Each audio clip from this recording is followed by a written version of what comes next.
The 2,000 white rhinos living in South Africa's 7,800-hectare platinum rhino farm will progressively be released into protected areas across the continent.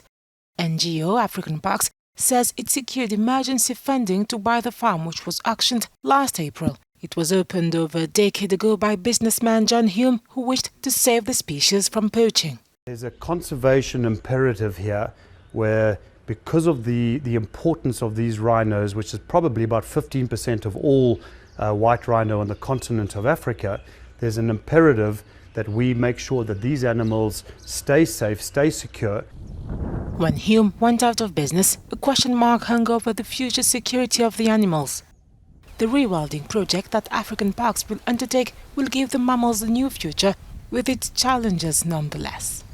So the idea is then, wherever they're going to be released, that they would then be able to become completely wild, and possibly, or hopefully most of them would be in areas where they can actually survive without any supplementary feeding. Although initial stages they might need that just to adapt, but eventually they'll become wild rhinos and perform and survive as wild animals with normal natural behaviors, etc., etc. African Parks, among other NGOs, have been involved in the translocation of rhinos in countries including Rwanda and Malawi. Professor Meyer believes this new rewilding process will benefit many.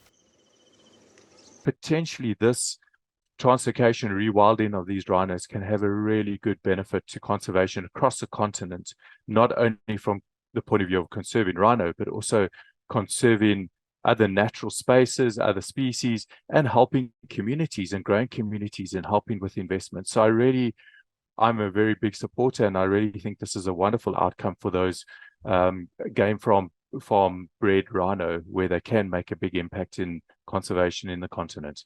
The rhino has and continues to be under threat, especially in South Africa, where poachers hunt them for their horns, which are then sold on the international market. South Africa is home to Africa's largest rhino population.